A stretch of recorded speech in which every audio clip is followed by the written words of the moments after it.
What's up, everybody? Another Wednesday. We're here at the Mark celebrating artists like athletes. Not podcast, but Zoomcast, if you want to call it that. Before I get started, I wanted to send a shout out to Envision for being one of our supporters. Envision throws an amazing festival every September that exposes a lot of young women to different career paths. So I just wanted to shout them out really quick. But I'm super interested and happy to get into this conversation with Liz and Cheress. I want to say they're two of my good friends that we've all moved into New York at the same time. Right, exactly. Yeah. We have two separate stories. Both of them work in the sneaker industry. Cheress, I know you worked with a couple different brands. Liz, you worked with Addy for a while. Let's just get into a conversation so people can learn how you both got into the industry. And have some fun with it. Yes, sir. First question. How did you both get into the sneaker industry? Why don't we start with Liz first, and then we'll go to you, Cheress. Cool. Yeah. For me, honestly, I grew up playing sports. That was kind of like my big hook, I think, where I learned the most, where I explored the most, and the thing I probably dedicated the most time and energy into. And I left college. Actually, I never finished college. I started working in a lacrosse company. That was the sport I played the most, and learned a ton and loved it. And then woke up one day and was like, I need to drop lacrosse and sports completely and figure out who I am and what I want to do outside of that. And food industry was my thing. So I was like, I think that's what I want to do next. I got to work with this awesome, brilliant restaurant owner as his assistant. We were running like 3 waffle shops. That's a whole other story. And I kind of realized through that I didn't necessarily want to be in the food industry. I missed the language of sports and like the people and the energy that comes with sports. And but I did learn that I love building things. I love building programs. I love building business. I love building teams. And I have a huge passion for people, like people. Like I love to build relationships. I love to get to know them. I love to identify talent, help them be their best. And I was living in Portland, Oregon by chance at the time, actually. Most people would move there to get into the sports industry. I happened to be there because my best friend was out there and I was like, I don't know where to go. So I tried that for a little. That's when I was doing food. And then when you're in Portland, Nike's out there, Columbia Sportswear, Adidas, like all these massive companies, headquarters for North America, at least, or globally, are positioned there. And so I was like, I don't have a college degree. I'm not sure. I want to try this corporate lane, even though I'm not sure if I'm exactly corporate. But I do have this whole background in sports that I can leverage. And so I put applications in, and I don't know, I still kind of like look over my shoulder, like, I'm not sure if they meant to do that, but I did get hired at Adidas in their talent acquisition department. So basically recruiting talent into full-time positions. And that's kind of how I got in, and have absolutely loved the community within sneakers and the opportunity to be around people around sports, the culture around sports, music. And so that's kind of what's kept me here. I mean, I think that's so dope that like you took such an untraditional path. I feel like we always pump people to be like, you should go to school, you should do it this way, where it's like you recognize what you're good at and then you just figured out how to get in the system. So I think that's important for people to understand, you know? Yeah. We're conditioned to think it should be. Totally. And it wasn't easy. There was a lot of failure all over the place, to be honest, even still. But yeah, I think you nailed it when you said like it's about getting to know yourself and then really focusing in on like what do you want. And now there's a million ways to get there. Right. It's just finding the way that's right for you. And Cheress and we were talking about that today. Like that's the key. Yeah, definitely. Cheress, you worked for a couple brands, right? Yeah, a few, Nike and Champion. There you go. So how did it start for you? Like from like the early days? Yeah, I think similarly to Liz, sports. I mean, I played basketball growing up. Alonzo Mourning is still by far my favorite basketball player of all time. I have his Charlotte jersey still and his Miami jersey. So basketball was my entry point, and then I always loved art and drawing. I didn't discover design until, middle school time. But I think these things were always sort of floating around: sports, art, sneakers. I was always looking down at everyone's feet, even since I was in 5th grade. And my first pair of Nikes were the Indestructs, the Rodman shoe. Wow. And I fell in love at that point, and I knew that I wanted to be a footwear designer from early on. And I used to get the East Bay magazines that were free in the mail, and I would sit and, in class and draw all the shoes from the East Bay magazine on my notebooks and drawing swooshes on my notebooks. So I knew from an early age that I wanted to be a footwear designer. I think then it was about trying to figure out what that path was. And in junior high, as part of the magnet program back in Miami, which was great. I got a chance to really kind of hone my drawing skills. And then that led into high school, where I studied industrial design there, which was such a blessing to be able to study that at a high school level. Yeah, industrial design in your high school, that's pretty dope. Yeah, exactly, which is very, it's not usual. So being able to have that background really helps, springboard me into my college career and then onto Nike from there. So. Wow, so you went from high school straight to Nike, or you had college? To college. And then from college, Nike was my first job. I interned in skate in the summer of 2006. So that's when the dunks were really kind of like taking off, right? And so, I was with my friends, like sleeping outside for shoes. And that was when, that whole era was really kind of taking place the summer of 2006. And when I interned with skate, I got a chance to see the Three Bears before they'd even come out. The Hawaii dunks, a lot of those dunks that were yet to hit the market, I was able to see behind the scenes at Nike during my internship. And I was in love at that point. I knew that's where I wanted to be. Dope. I mean, a lot of people would love to work for Nike, so I'm sure you're full with a whole bunch of knowledge and stories and experiences working for that Nike golden arches of the sneaker. For sure. At that time, yes. Back then, for sure. Arguably, people would say the sneaker industry is dominated. It's a male-dominated industry. That's factual. Right. So, factually. That was a setup question. Actually, for sure. I'll take my bullets early and get them out. What has been like being two females in the sneaker industry? What are some of the challenges that you guys have faced? Either it's being a designer or getting programs off the floor or trying to get initiatives that can kind of lift up the whole culture. Like, what are some of the challenges you guys have faced trying to get things done? Okay, I'll take that one first. I think some of the challenges, at least for me in my career starting off early, was just being heard, having my point of view be respected. As women, I think we are perceived a certain way. And a lot of times we're just not heard, or our voice isn't valued or heard over all the bass in the room from the guys. And having to overcome that early made me really do my research. Every time I came, to the table, I brought design to the table, I always made sure that I had done my due diligence. I researched it. I made sure that my point of view wasn't an emotional point of view, but it was rooted in facts, and I could back up everything I put on the table. So that was a big challenge. It's still a challenge today, that it makes me really go back, double check my work and make sure that everything is where it needs to be. But then also I've now developed a track record to be able to support where I feel like my concepts should be going. But that's a big one that comes top of mind right now. Cool. What about you, Liz? Yeah, I mean, I think, I can remember my first day of work. I suddenly work at this big brand, Adidas, right? And like first obstacle of being a woman is going on the site and finding something to buy and wear. So there's that.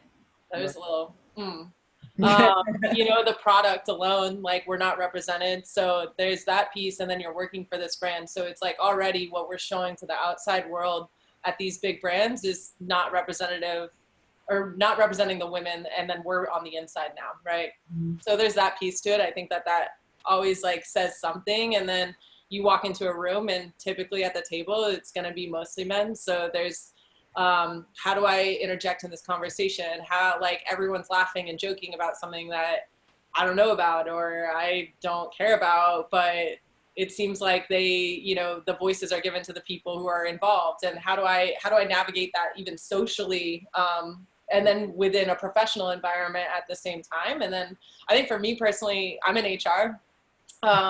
So I think in some ways I'm lucky because I think HR typically they're like, okay, you're like, there's a lot of females in HR in particular. So in a place, it wasn't necessarily that I was outnumbered like within my own teams, but at the same time, I think I don't really fit that stereotype either. I'm an innovator, I'm a creator, and I like to like bend rules and break rules and figure out new ways to do it. And like when I think about taking care of people, it's about like taking care of the people, not checking off boxes, not you know, like going through some sort of machine. And so I think even those boundaries, and then having that, not fitting that stereotype that someone might have me as, and then going into a room full of like no other really women, or even sometimes other women who look at me and I'm not fitting the box that they thought I was going to also across the board, and then having to convince everybody of like a new way. I think that like, you know, there's so many obstacles and I think so many thoughts, and as Cheress said, it's like, man, the work behind the scenes to make sure that any conversation I go into is armed with facts and statistics and research, and that I'm not just saying something because I feel it, but because I know it, and because here I can prove it to you on paper so that you don't have to hear it from me. Right. It's challenging, it's exhausting at times, but I think it also has helped me make sure I'm prepared anytime I step into a meeting, regardless of who's in front of me. Right. So. I mean, you both touched on making sure that, you know, you have your facts in order and you're prepared. What other tools would you say like you've acquired over the last little bit to prepare yourself outside of being like super prepared with like the facts and all these other things?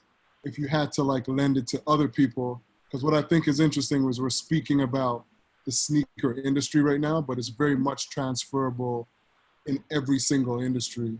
So like maybe shed some light to some of the tools you've picked up along the way to arm yourself so you're not getting jammed up. Right. I wouldn't necessarily call this a tool, but I'd say mentors.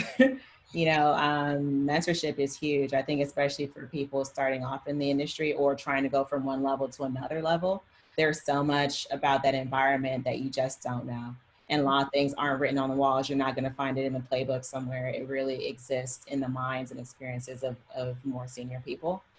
And so being able to have a group of mentors and people that are advocating for you, who can speak up for you when you're not there, but also someone that you can trust, that you can ask for true, honest feedback from, but then also advice and say, I'm dealing with this situation, or there's this thing going on, or I need to learn this. How can I go about doing that? So mentorship's been so huge for me. I was talking to a few of my mentors earlier today, and there's no way that I would be, you know, where I am without having them early on and still having them to access them today. So that's a big piece. For sure. I think we overlook mentorship because it's like something you should just be able to do really easy, but it's not that fun, but it's super important. It is. Yeah. Totally. I agree. It's mentorship, community, just my team, my people that I can turn to, bounce ideas off of, run something by, vent to before I get my facts together. Sure. Sure. Cheress is one of them for me for sure. Yeah, Liz, we got a meeting, but before that meeting, can we have a meeting? Right. Let's have a meeting after the meeting. Yeah, we definitely need a meeting after the meeting for sure. I mean, just to even dive a little bit deeper, how important is it to build your team of people that like you trust around you? I call it your circle of influence. And that's everything. I mean, when I think about, at least for me, like what I like doing in my job, what I like about the sneaker community, it's my relationships. And I get it. Like my job is centered around people. So again, I'm the people girl, but like, it's real, you know, like having somebody like Cheress, who I know that like, if we ever disagree, like we will be able to disagree like directly, and with like the utmost respect. And like, I get to be around somebody who's going to challenge me every day, which is huge, you know? Jessica, who we work with directly, like she's the same. She's been my mentor She was my boss in my previous role. Like that person, like she challenges me every day to push beyond. And then like Dion, even like people like you that I meet in this world, in this industry that I get to work with and partner with and talk crazy ideas together and just bounce things off or vent to each other when we're having struggles. Like without that, the fun stuff seems less fun, and the hard stuff, like I don't know, it doesn't really seem bearable for me. Like I need that interaction. I need that squad to be like, all right, we're not just doing this, like we're doing this as like this locomotive engine together, you know? I love it. It's a sport, like you're with the team. Yeah. I agree. Yeah. Sure. What about you? Yeah, same. I think sometimes for creatives, we can overlook that piece of it, and it's great partnering with Liz. I think I tell her all the time how much I appreciate her as a teammate, because I think as creatives, sometimes it's easy to get into our little bubble, right? Head down, sketching all day, all night, and then trying to drive things through. And sometimes we can lose touch with reaching out and connecting. And it's just like something else, like you have to make time for it. You have to really schedule it into your schedule because it takes work to kind of facilitate those relationships. But I definitely would say that as well, and building more communities. I'm constantly trying to work on doing that. I mean, the community part is super key. Before we even move on, because this kind of piggybacks, there's a question in the chat. It asks, how do you go about finding a mentor? Do you guys have any tips to that? Yeah. Go ahead, Cheress. LinkedIn is a great source. LinkedIn, really stepping out of the box, right? I think now, especially during COVID in this situation, there are tons of podcasts happening right now, open session talks. Asking questions like this, I think it's gonna propel and open the doors for people to build community and then gain mentors out of that. And I think it's really about when you're reaching out to someone who you want to mentor, want them to mentor you, being very clear on what exactly it is that you need and how they can help you. I think sometimes people ask these open-ended questions and a lot of times people don't have a lot of time to figure out, okay, well, how am I gonna help you with this? But having done research in the beginning and having a really clear picture on, I need help with exactly this thing, you know, and then making it easy for someone to say yes, you know, if they're gonna help you. But LinkedIn is a great source. Yeah. And I think it's just to highlight this, like when you reach out to someone on LinkedIn, don't reach out with no foolishness where you're like, hey, Liz, how are you? It's like, no, you're wasting my time. Exactly. I'm not good anymore. You don't want to know how I'm doing. Exactly. Like, don't have these scripts. Be pointed and strategic. Yeah, like be like very intentional and purposeful, you know? Absolutely. And that's the thing. I think like, you know, for me, having a past where I was a recruiter, a lot of people see that as like, they see that title and they're like, ooh, I could get a job from her. Like that's the gatekeeper. And like 99% of the time, I'm actually not. Like only if there's an open position that I'm like actually working on, like, and even still there's so many other people involved, I'm really not going to be your ticket. So I think like find out something else, like figure it out. If you're going to reach out to somebody, like you absolutely should, but like do a little research. Like if I'm going to reach out to Cheress, like I'm going to know her background already. I'm going to know the things that she's worked on. I'm going to know probably her career trajectory because like it's all over Google and I came and watched this Zoomcast, right? So when I reach out to her, it's going to be like, Cheress, when you talked about your experience X, Y, and Z, it really resonated with me because I'm currently having a struggle with LMNOP or whatever. And so it like, I know I don't know you. I know you probably don't have a ton of time, but like maybe we could do a quick 15-minute intro call. And like, if you have any tips around this, I'd love to chat about it. It's going to be really hard to be like, nah, sorry. Yeah. Like it's really hard to do that. But when you're just like, hey, I'd love to hear about your career journey. I'm like, no, right. You're like, parents told you to reach out to people at random and you're doing that, or something different that I'm like, why me? Why me? But if you're specific and I actually am the person who can help you, oh, you don't even know what you got into. Like, I'm going to help you back. You know? Exactly. I know we're presently living through this crazy thing called COVID, which is changing everything like completely. We were prepared, okay, 2019, 2020, I have these plans, and all of a sudden these plans are no longer plans. From your guys, because you guys are driving some really cool stuff that we'll talk about later, where do you see some of the opportunities for people to get into the industry right now? Yeah, I mean, I'd say it's exciting for me. I know that it's a really challenging time right now, but I think at least for me, I thrive on solving problems. Liz and I both, that's something that we share, and we're excited about now this new obstacle that we have to overcome and work through. And I think it's going to present some really cool opportunities. So people are spending a lot more time at home, right? And their homes are now becoming like their hub, their sanctuary. So how can we create products and services that can help, enhance their experiences at home? I think that's really a big opportunity, at least from a product standpoint. Yeah, I think one is like you have more people's attention to deliver content, I think, than normal. So like, what's your portfolio look like for one? What's your Instagram look like if you're a designer or whatever whatever, if you're in marketing, like how are you like representing yourself? And I think that like everyone's looking for new innovative ways to like adjust to our new way of life, right? And to be honest, we never really know what tomorrow's going to look like. Right now, we're all just super aware that we have no idea what tomorrow's going to look like. So there's a lot more going on and a lot more question asking. And so I think with more question asking, like, there's more answers to be given and more answers that we're going to come up with.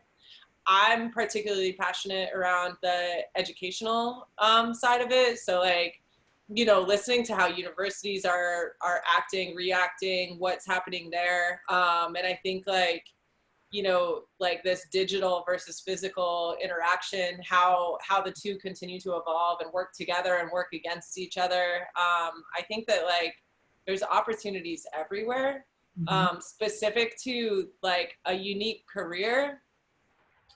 I think it's almost like Cheress and I, we were kind of talking about it earlier, but like, it's like you kind of have to be more well-rounded in ways now. Like you've got to be able to navigate the digital and the physical. Like for us in particular, we just launched a school, like a huge thing that's all based around hands-on experiential industry education. Like at this like beautiful place that is like known as designer Disneyland, right? And then this happened and we immediately had to flip the entire model of virtual. You guys are doing that, by the way, but you're amazing.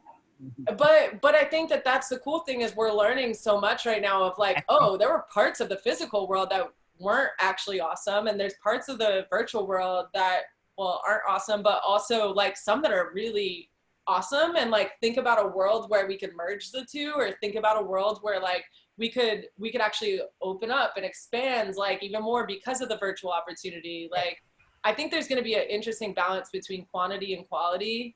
Right. And we're seeing that already with just content alone. It's like, there's a lot of content, but where's the quality content? And so to me, I feel like that's the gap is like, do you want to be of many or do you want to be the best? And where is the best? Yeah, and that's definitely getting balanced out now because, I mean, we're starting to question what traditional education used to look like.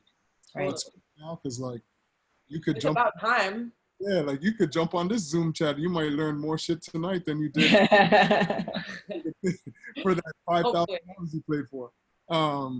But that being said, like, what would you define as like the real education or learning how to work in the industry? Like, where do you learn the most, would you say? I'd say like having real experiences. I did go the traditional route, still paying for it, by the way, 13 years later. But, I'm a proponent for education all the time. I mean, I learned so much going through, undergrad and then going to grad school. And I would never want to replace that time that I had, but also being cognizant of the fact that the world is changing. And then those programs aren't for everyone. So I think the more that schools and institutions or programs can create diversity in the way in which they deliver education and content to everyone, so that everyone just has more equal opportunity to learn, I think those would be the opportunities of the future. And schools are really going to be able to capitalize moving forward. For sure. So, Everyone's so different. Like everybody's a different learner. Like, you know, I'm like a big fan of like Google University in some ways. But I'm a big fan of rolling up my sleeves and getting right into it, failing a ton and figuring it out from there. Like for me, like traditional education, I didn't even know I was smart. Like I didn't even know I was a smart person until I played sports. And then like one day I was like, wait, if I can do that out there, like I can see that my brain is doing smart things. Like, how come I'm not feeling like I'm smart in this other place? And like Cheress knows, I'm so sensitive to my environment. Like I have to change constantly in order to be like stimulated and learn in a way. So COVID's been super fun. But also a traditional education model doesn't serve someone like that much. You know, I was always in trouble for like, I don't know, thinking outside the box or going and doing whatever and not paying attention and maybe causing some trouble at times. But, you know, I think real education is dependent on the person. That's the hard part. But I think that we're in a better place now than ever to customize what education can look like. And like, you know, there's so many awesome programs. You go to Yellowbrick for online learning. You try to go to Seed if you want like hands-on industry, like in-house experience. You go to Pencil if you're looking for like a boost and like intensive class from like some of the world-class leaders in design. Like you get an internship. You go to a college university if you need that kind of structure. It's not to say one way is worse. It's just like one way is not it for everyone. Right, exactly. Sure. I think what you said, that's super impressive. I think that the image of like what we see as like what's real education and what successful means, like, or not successful, what smart means, change, right? Because it's like if you went to Harvard and you got a degree, you're smart. Yeah. That, if you did it another way, you're not smart. Right. The image of what smart is changing very quickly. For sure. You've touched on Seed a couple times. I know what Seed is, but there's probably some people here who are like, what the hell is Seed? Yeah. Maybe from both of your perspectives, like, what is the Seed School? And like, tell them a little bit about what you guys have been working on. Yeah, I'll give the quick overview and let Cheress dig in. So we both are lucky enough to get to work on a project that started when I was in recruiting. I used to run the internship program out of North America for Adidas, and we were looking for a new model to basically, again, identify, I think, exactly what we were just talking about. Like the best creatives to say the only lane that they exist in is in a traditional art school model when there's so many obstacles to even getting a traditional art school education. So we worked with Adidas. They have an amazing design director at the Brooklyn Creator Farm, Mark Dolce. And then also the lead director of talent acquisition for Adidas, Jessica Smith, for future talent acquisition. And the two of them are both super passionate about making sure that there's a place for everyone and that we're also creating new innovative ways to grow and cultivate our talent.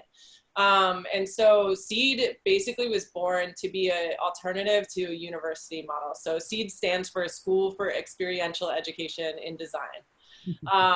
And so what we said is that there's so many people with barriers to even getting that college education. But when you talk to any student, like what's the best part about your education? Most people will say internship, or a corporate company came in and sponsored a project. So we got to work alongside of them. And we said, what if we flipped the model? What if we said, you don't need the university? As long as you have a high school degree, you could come in, we could accelerate you through a 2-year program. And then land you a job as a footwear designer in the industry. And so we partnered with the Pencil Academy. And then the first year, Generation 2020, we call them, we have 6 amazing students that are currently working with us, normally at the Brooklyn Creator Farm, currently virtually. And that generation is also supported by Pharrell Williams. So we've gotten to work on different projects with him pre-COVID, and we'll continue with that.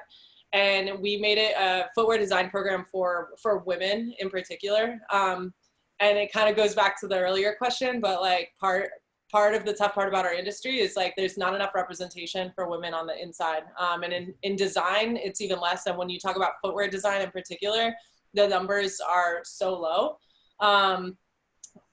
and for probably many reasons, but we wanted to, you know, there's no way, like everyone asks this question, how can we diversify the industry? How can we get more women into footwear design? And I don't know that there's a sure all answer, but we created this program to take a step towards resolving some of that. So these 6 women will be working with us for 2 years. Through basically each quarter. They have different curriculum Cheress can get into. And then the first year is about learning and education. We have an open source curriculum. So we get to teach them through people who work in-house at Adidas, and they have access. They're full-time Adidas employees. They're paid $15 an hour to go to school. They get to work alongside some of the top designers in the world, and Cheress is their teacher every day, which they're very fortunate for because she's a boss. And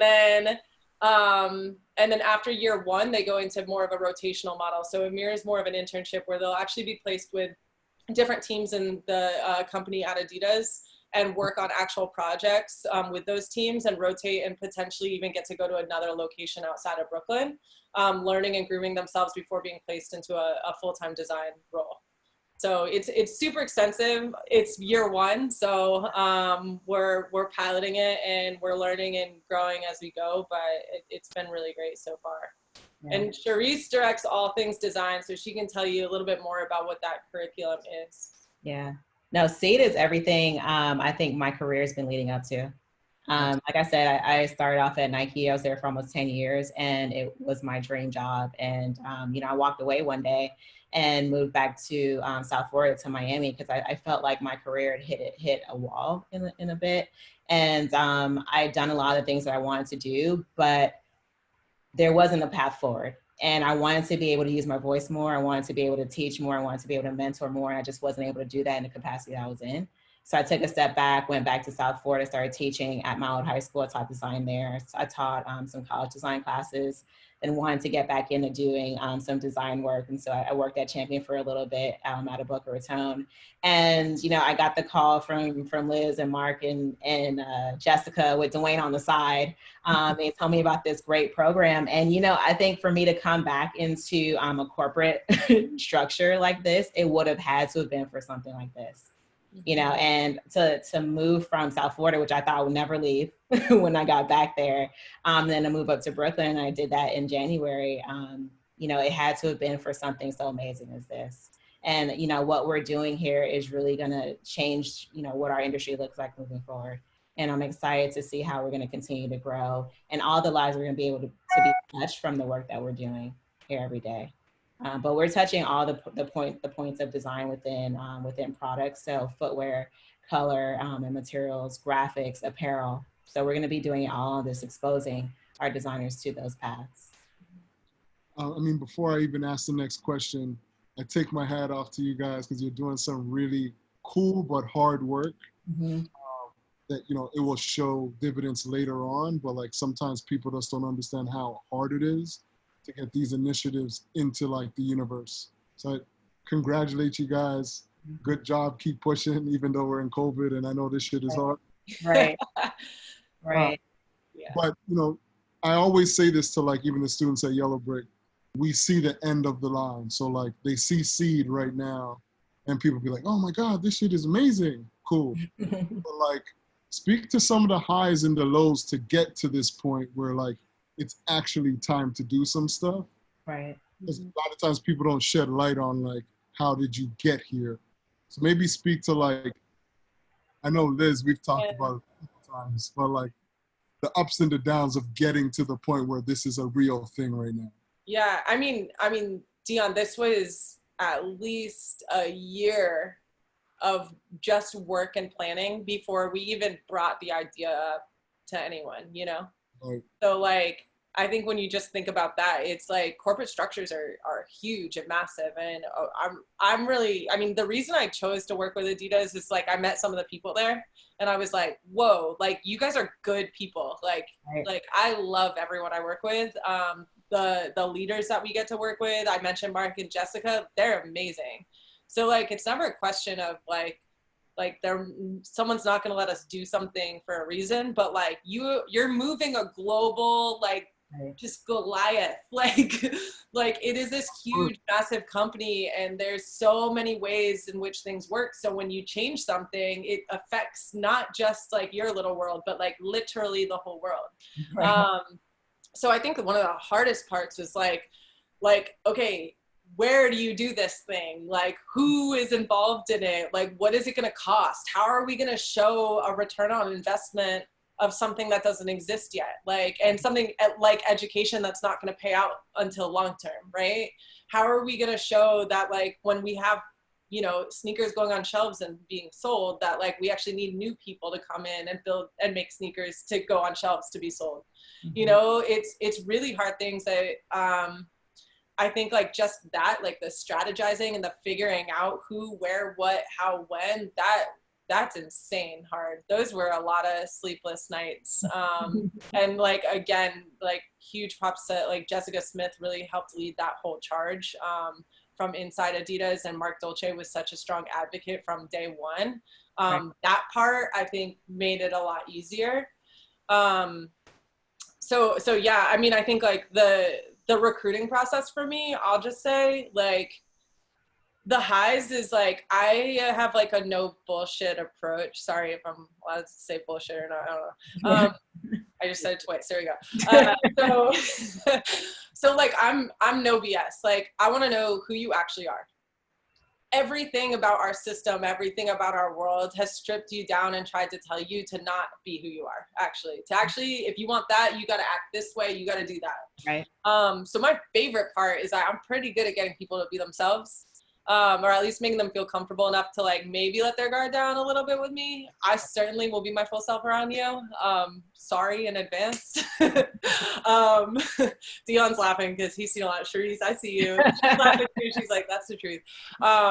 It is. But that's I think my highest high is like I get to know real people. And so like when I tell you no, you're not gonna move on, like I'm telling you no, and I'm telling you you're awesome. And like, this just isn't for you right now. And like, here's some things you can actually do. Right. You know, I think so many people put on this face and then get told no. And they're like, wait, was it me? Or was it like me I was pretending to be? Right. And like, now you're just confused probably for whatever next interview you go to. My low in the recruiting process is like, it is so hard to actually spend time and get to know people. Like, it's really hard to have a life, to be honest, because like I talk to millions of people like all day long, and I try to be so genuine and present with them in one-on-one settings, in group settings, in Zoom calls, like all day long, my text messages. And then like I go home and I'm like, I don't want to talk to you. I don't want to talk to anybody. And like, you know, it's exhausting. You saw me in the thick of that, Dion. I feel like there was some days where like, I don't think I could even see you, you know? So it's hard, but like, I don't know, hard's kind of fun. Yeah, for sure. Beautiful part about it. To be honest, when you look back, you're like, wow, like I survived that. I wouldn't do it again, but. Yeah, definitely working on a new strategy moving forward. Cheress, what about you? I'd say the highest for me is just the fact that we're even actually doing this. Like, this does not happen. Whenever has a brand invested in women designers like this ever and put action behind it? You know, there are a lot of closed door meetings where, you know, there are initiatives, oh, we should do this, oh, we need women, we should do something, and it never happens. You know, so for a brand to actually of this size to actually get behind it and like put their money where their mouth is and put something like this together, or at least enable it to happen and elevate the people who really want to take charge and then bring in other people and partners to get off the ground. This is amazing. It's historical, you know, and I'm super excited to be a part of it. And, you know, the other highs are watching the growth of our designers every day. You know, sketching is something that we work on constantly, and to see them break through like their walls, like, you know, the things they thought that they couldn't do, and then all of a sudden they're doing it and they're actually enjoying it and having fun.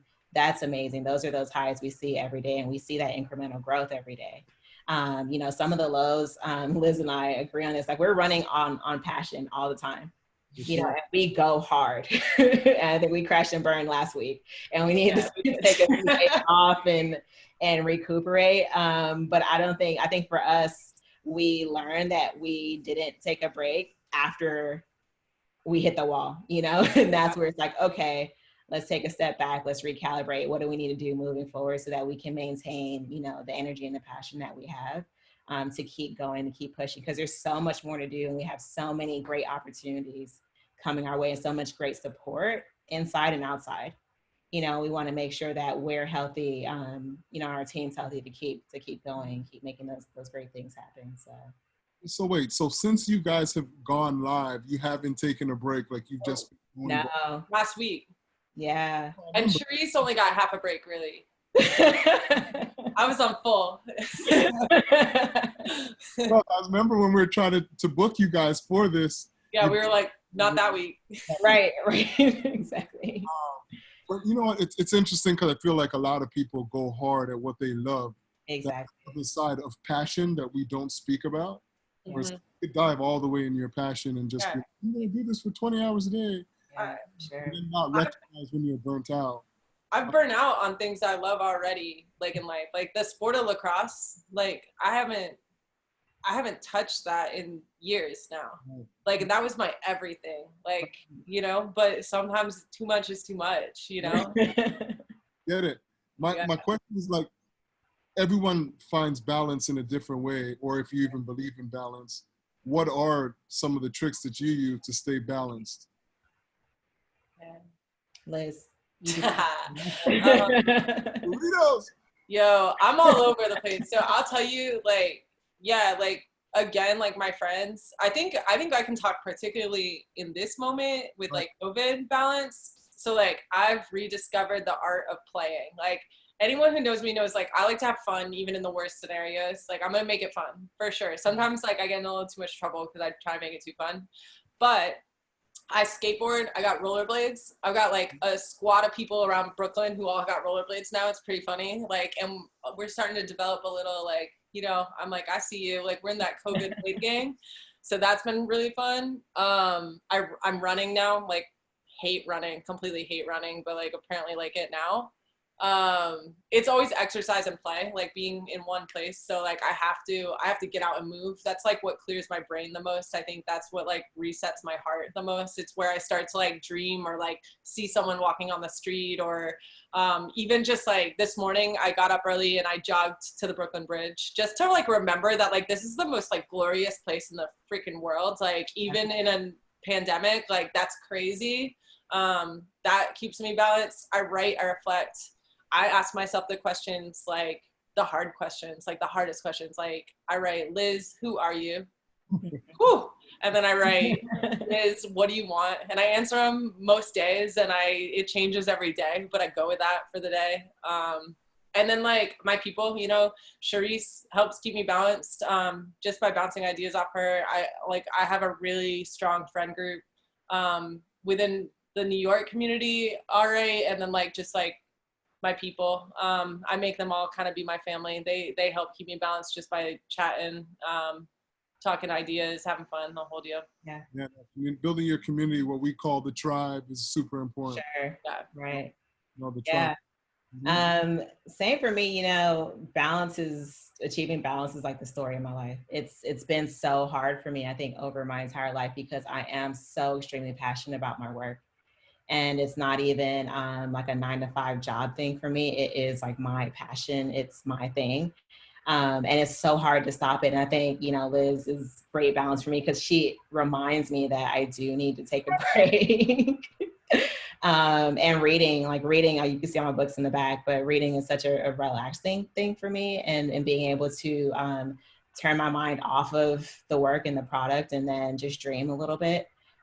Reading, writing, finding other creative outlets. I used to paint a lot. So finding other ways to be creative outside of just, you know, creating product and shoes kind of helps bring balance as well. And then connecting in with my family when I can. I can't travel to go see them. You know, the beach used to be a big place of balance for me, which I can't really experience right now, at least down south, right? So those are things I'm constantly working on. It's a work in progress right now, for sure. Because I know the work that Seed's doing, the more and more I think about Seed, the more I realize how much it impacts several moving parts. So like if I'm a young lady that wants to take it, maybe my mother or father doesn't recognize that this is a viable way of doing things. The young person may not even understand that where's the opportunity? Maybe I should be a banker. Like for people who are thinking about doing something, not only in the sneaker industry, but just off the beaten path, what advice would you give them? I would say do your research. You know, I meet so many people who, oh, I want to start my own footwear brand. First thing in my mind, I'm like, well, why? You know, like, yeah, it's a huge industry, like $50 billion industry, but also like, what's your unique perspective? You know, what new product in footwear are you going to be able to bring to the table that's unique enough to go up, you know, against the monsters and all the other smaller brands, you know? So I would say like really do your research, especially if you're going to invest your own money into it or other people's money. Make sure you have a very unique point of view. Know the landscape, know the market, know your consumer. Who are you creating this product for? What are the price points you're going to go after? You know, there's so much that needs to go into it. So I would say really do your research and then do some soul searching too. You know, do I have the mental fortitude to follow through with what this is going to require of me moving forward? Talk to other people who've started their own brands and really know what it's going to take, what it's going to require, and ask yourself if this is something that I really want to do. Yeah. It's like, it's just about knowing yourself, in my opinion. Like, there's a lot of things that sound cool. But there's a lot of things I would love to be able to do that, like, I would even probably try to do. And then I'd be like, oh, if I was being honest with myself and like really assess my own strengths and like, not just my strengths, but the kind of stuff that I want to do over and over and over again all the time. Right. Like sometimes with people I don't like, sometimes with people I love, like sometimes like under constraints I don't want to be a part of, like, you know, then I might have another answer if I was really being truthful there. But like when you really think about like, okay, who am I? What are my skills? Like, what do I want to bring to this? You're going to go back to mom and dad and be like, it's on paper. Like, here's what I'm passionate about. Here's like the work I've already put into this passion of mine, right? So if it is shoes, like, I mean, when I hear Cheress talk, she didn't just want to be a footwear designer because it sounded cool. Like, listen to her talk about all these names of shoes from like ever, and the moment in time when she first saw it, and like the color it had, and like what she would have done different to the material to make her feel something different. Like, that's like a designer. You know, that's like living and breathing. That's going to be hard for her mom and dad to argue when she also is like, and I've been sketching them every single day, and I have proof that I have the skill set to also meet this. Because sketching is like, you don't need anyone to teach you how to sketch. Sketching right off the bat, that's going to tell us everything we need to know about you wanting to be a footwear designer. It's going to show us how much work you're putting in. You know, so I think like being really truthful about that, like, not only do I want to do that, but am I willing to do the really, really, really hard work to do it? That's what I would go to mom and dad with. Not that like I promise I will do the hard work, but like, where have you been, mom and dad? Look at all the hard work I've been doing that I'm going to continue to do until I figure out how to get into this. Like, yeah, that's at least like, I don't know, for Cheress and I are both like people who like, it's like hearts pounding passion that's like driving us.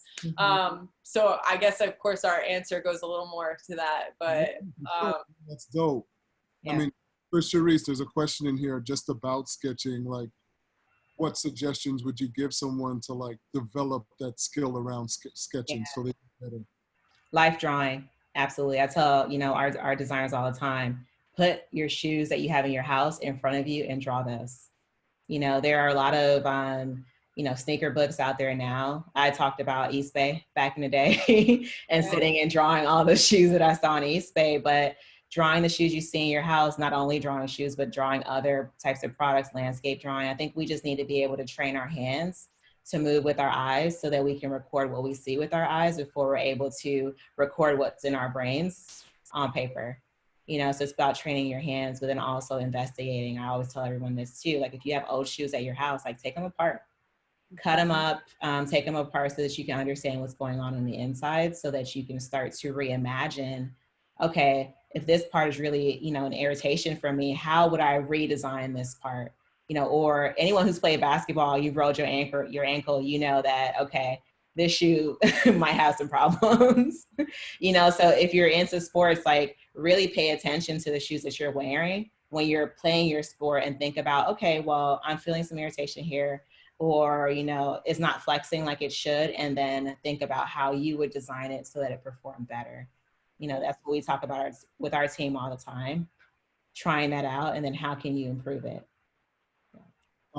Liz, another question for you from the seed side. There's a couple questions just asking, like, what is it that you're looking for someone to get into the seed school as it starts to grow the community? Like, what are some of the things that you see as important? Yeah, for seed, well, grit. We talk about grit all the time. That's passion equals persistence over time, you know, or it's persistence over time as a result of a passion, I think is the actual definition. But people who want it, like, and will work hard, because being a designer is not easy. Like, you have to spend hours and so much time, and like, sometimes like it's not like the cool thing where you get to just like, yeah, show us what you're creating. It's like, hey, you're gonna create exactly this real quick. You know, so like sometimes the creatives are like, oh, like I get to just do, it gets tougher. So I think grit is huge. I mean, for us, like, Seed is a part of the Adidas brand, and so at Adidas, like there's like, our curriculum is half design and half leadership, because we don't think that they should exist without the other half, right? So we want to make sure that we're developing everybody as leaders, as well as designers. So when we talk about leadership at the Adidas brand, they talk about creativity, confidence, collaboration. Those are the three things. Like, that's like the DNA to every single employee at that brand. That's what separates us from others. And they talk about it as like not just one of the three, but like the three, and also like the three as a cocktail, and kind of how they interact with each other when you have them all. So we're looking for like people who are coming up with new ideas. Creativity is about problem solving. So there's a lot of problem spotters out there in the world. There's a lot of people pointing out problems. There's not a ton of people that are solving them, and solving the right problems. Right. And then confidence. I mean, confidence isn't about knowing everything. Confidence is about knowing who you are, what you want, knowing what you do know, knowing where you need to ask for help, leveraging the right resources in order to get the job done. And then collaboration. That's teamwork. There's too much teamwork at times. Like, that's something we look for, is like, are you over collaborating, and why? Because sometimes like you should just take the ball and run with it. Right. But also like understanding, like looking left, looking right, knowing who's on your team, and leveraging the right people at the right time to achieve our goals. And so, yeah, I think those are the three elements that, like, without those, there's probably no next phone call. Yeah. Oh. And I will say, I'll add to that from the design side, like, being a designer is like a way in which you do things. Like, I'm a designer. I'm just not a designer of shoes. I'm a designer of people and programs. Not yet. Programs. Not shoes yet. Not yet, but shoes got me. I was taking apart something. Working on it. Yeah. Working on it. We're getting there. But, being a designer is a way of life. It's problem solving. It's creative problem solving. It's like identifying the right problem, testing things, researching, like having immense amounts of empathy for people, and like identifying the problems that are going to make their lives better, and then doing it through a product. Sketching, 3D modeling, rendering, etc. Those are the tools in which you visually communicate your ideas. And if you can't communicate your ideas visually, then we don't know all that good stuff you got going on. So it's going to be hard to get there. So a lot of people ask me all the time, they're like, do I have to be really good at drawing? And it's like, you have to be really, really good at visually communicating your ideas. Right? For sure. So I won't box you into just sketching. However, that's probably going to be the quickest way, and timing will always be like that one component that will work against you if you haven't practiced. Exactly. So. Imagination is a big piece too. When we talk to our team about it all the time, I think a lot of people who want to become designers only consume products, especially if you're a footwear designer. Most people only consume, footwear products. Right. And then all you see in their sketches are shoes that you've already seen, which we don't want. So I think it's also being able to use your imagination, looking for connections among things that don't naturally have a connection, being able to dream and be able to dream about what your future could be. and what the future will be now. And moving out of COVID, we know that this is going to forever change our future, right? So what does that mean for footwear? Sure.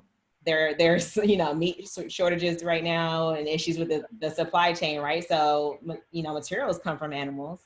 So now if there's a shortage there, what happens to leather? Moving forward, is there going to be availability around that, or are we going to now start to work to develop other types of materials because there's a shortage there? So just now thinking about how our current events are going to be influencing design moving forward, and how can we get ahead of that? Yeah. So. And Liz, you said something that I want to highlight even more, because I think it's important for young people just to understand that. A lot of times we think about sneaker design. It's like you have to be a designer that's going to sketch sneakers, right? Versus like design thinking is super important. So like approach it as like, maybe I can't draw a straight line, but my mind is creative. How can I create something that is needed, not only in the sneaker industry, but in any industry? Approaching it from a design thinking approach. Yeah. Being like, one of my struggles with this whole sneaker industry is that we either highlight retail or we highlight being able to draw shoes. Mm-hmm. Yeah. There's a million jobs in between. Look at my job. What? I'm trying to say, look at my job, right? Like there's a space in between that we don't spend time exploring. Yeah. We've been conditioned to think like it has to be this way or that way. Yeah. I encourage people to really like dive into your brain, because we're all unique in that. Yeah, absolutely. And it's cool too. Like, we talk about this all the time, but like I've met so many people that they actually are design thinkers. And like, I even said it about myself, but like the reason I don't want to design shoes, sorry, Cheress, is because like, I don't love drawing like that. Yeah. Could I draw a straight line if I need to? Yeah, if I practiced hours and hours and hours a day. But like the passion pull for me, it's not quite there. So I know I'm not gonna spend the time needed in order to become really, really great at it. Yeah. So if you are like, I want to be a designer, but I don't want to sketch ever, I'd just keep asking you questions. Cause like maybe you want to be a product marketer and you want to work hand in hand with the designer on shaping the story and giving elements that resonate really well to the consumer and talking about ideas and like being a part of that process, but like more dictating what's happening and what we need to hit, and like letting the designer bring it to life. Yeah. There's so many other roles like that. And it's important. That's why I wanted to like reiterate it, because I feel like part of a team of people, right? Totally. Your role may be the creative like mind, and the other person's going to bring it to life. Yeah. And Cheress, you've done that on both sides. You've worked at major brands where like you're the designer working on the design part, and you've worked on smaller projects where you're almost doing all of it, right? Yeah, absolutely. Yeah, I think that's where we talk about being more well-rounded. Moving and working with Champion, we did everything. Some development work, some color work, marketing. But it was great. I feel like it prepared me for, what we're doing now, what I'm doing now. But yeah. So last question, I always finish like this. 2 pieces of advice that you would give to somebody that's trying to get into the industry. And it could be broad strokes, it could be super niche. So what advice would you give to someone that's listening right now or may listen 2 weeks from now? What would that be? For me, it's like, know yourself. And like love yourself and be yourself.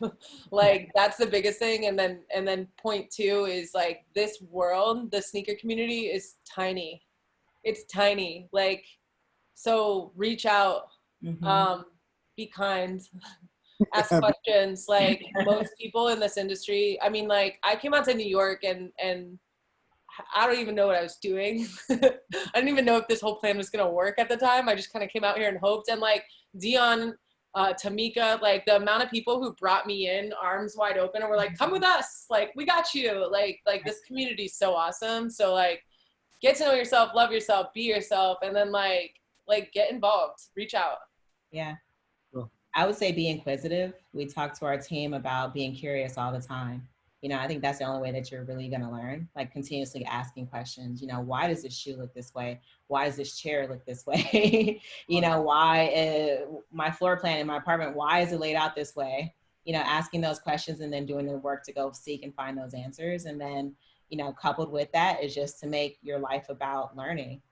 You know, we're never gonna learn everything we need to learn. You know, I've been in the industry for a while and I still don't even feel like I scratched the surface of my own potential.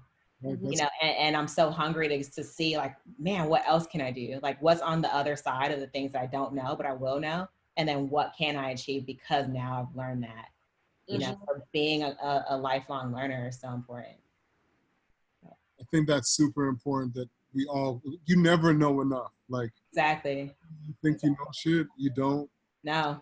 So like, just put that in your brain and you'll be fine. Exactly. No, this is super. Like, I had a great time talking to both of you. Man. I feel like we could be talking for another 3 hours. We can. Do that another time. Yeah. We'll overflow into another. I'm sure. Liz and I have these conversations all the time. It's sort of like we were talking to each other. For real. I mean, that's always the best time when you can just speak about it and it comes out freely. It's not forced. So definitely. I thank both of you guys. Before we even wrap up, I think it's important because there's some questions that we didn't get to here. Okay. Hear how people can get in contact with you. Just so if they have questions or they want to know more about yourself personally or Seed, whichever one works best. Find me on LinkedIn and reference this in your message and take the pointers we gave you in your message also. Exactly. I'll ignore the blanket ones. I won't lie. Same. Reach out on LinkedIn. Be super pointed about what you're looking for and how I can help or at least help point you in the right direction. Well, before we wrap up, I want to say again, thank you to the Holden Vision team for supporting tonight. Thank you both for dropping the gems and as I call, talking some shit for an hour. Good stuff. Anytime, for sure. Keep building your tribe. You know, if you're passionate, keep chasing it. And if someone's telling you to go left, go right, sometimes to check it out. Sure. Thank you so much for spending a Wednesday evening with me and talking some shit. But we will see you guys in New York soon. And thank you guys again. Awesome. Thanks, Dion. Thanks, Dion. We'll talk soon, ladies. All right. Bye. See you.